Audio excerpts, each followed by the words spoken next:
Hola, apreciados auditores. Soy el pastor Sebastián Cruces. Les doy la bienvenida a este nuevo estudio sobre historia del cristianismo de esta serie que venimos haciendo en este canal, ¿ya? Hoy día quiero hablar sobre un aspecto del cristianismo que es importante conocer.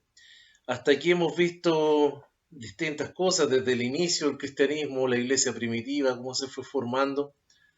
Pero hoy día nos toca ver un aspecto que es importante, que son las influencias que tuvo el cristianismo externas al modelo apostólico o a la enseñanza de Jesús, que son influencias que hasta el día de hoy traen problemas.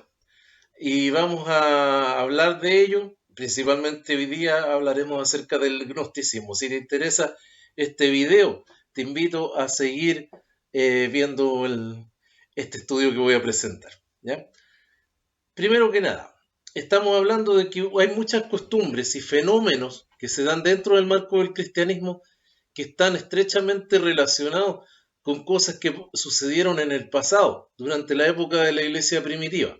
Y estas cosas que fueron influencias del paganismo dentro de lo que fue la doctrina cristiana, han generado una serie de fenómenos y de comportamientos que son ajenos a la enseñanza original cristiana, pero que hasta el día de hoy son posibles apreciarlo. Y no estoy hablando solamente dentro de cierta tradición cristiana, en todas las tradiciones cristianas existen este tipo de elementos. Y vamos a comentarlos ahora, ¿ya?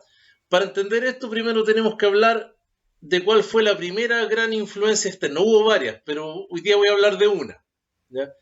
Que hubo sobre el cristianismo. Y esta se llamó gnosticismo. Gnosticismo viene de la palabra griega gnosis, que significa conocimiento. ¿Qué era el gnosticismo?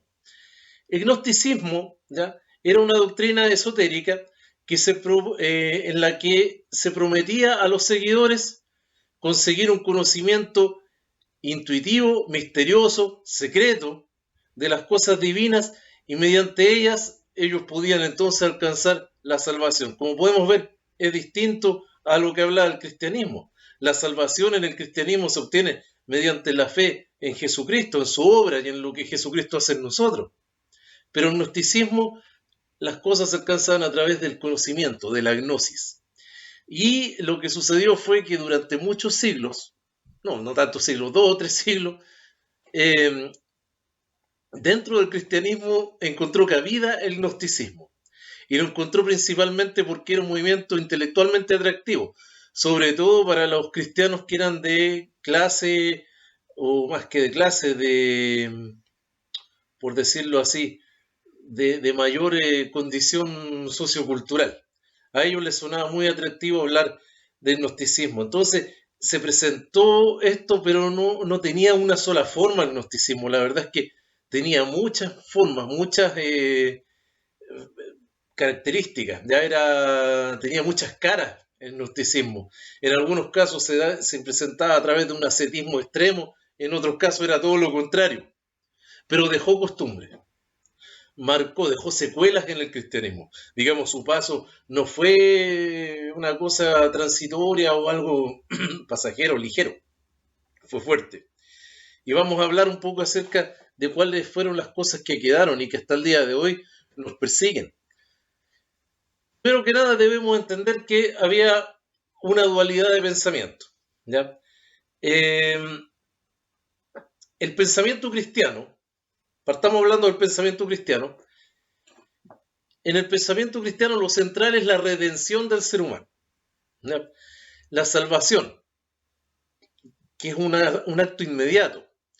La salvación no es solamente algo que sucede después de la muerte, como muchas veces tendemos a verlo.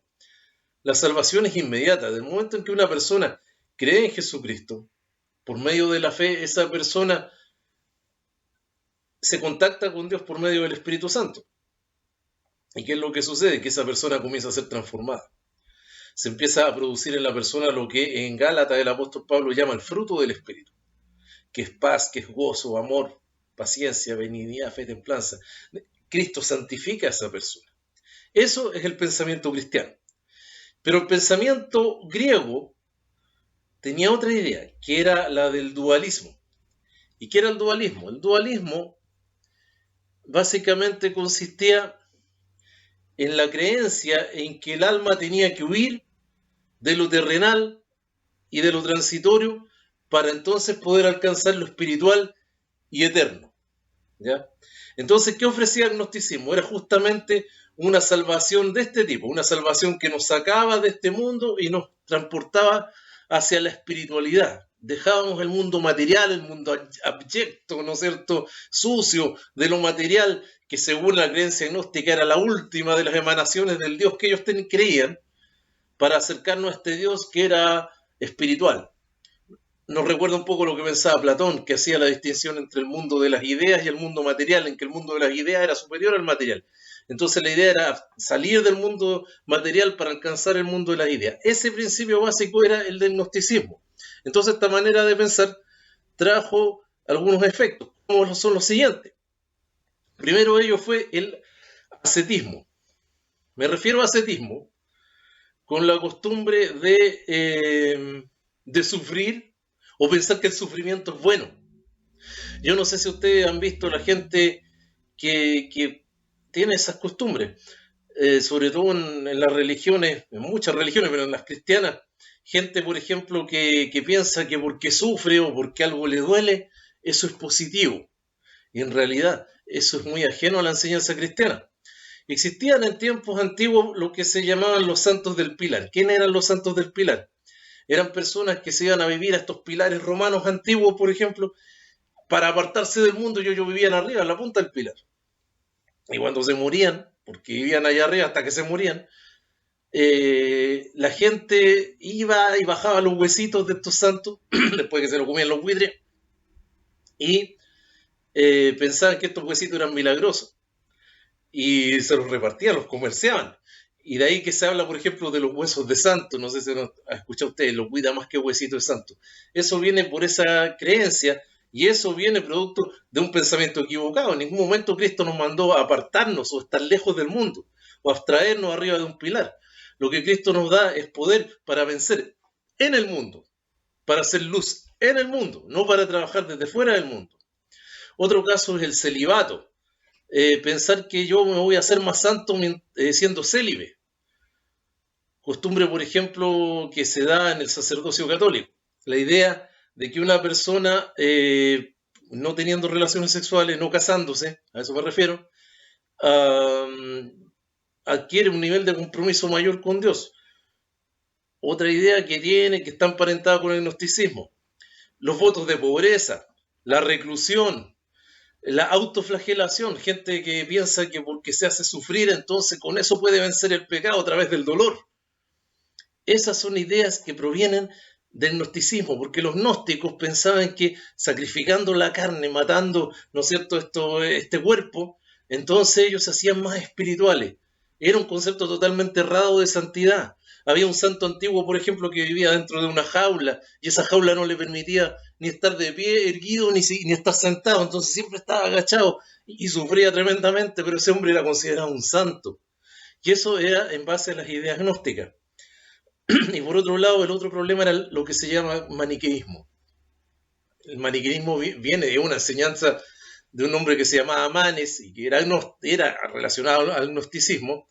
Y él, básicamente, resumiendo mucho, lo que él decía era que todo lo material era malo, lo espiritual era bueno. Entonces, por ejemplo, tenemos que hubo enseñanzas tales como hablar del pecado de la gula, por ejemplo.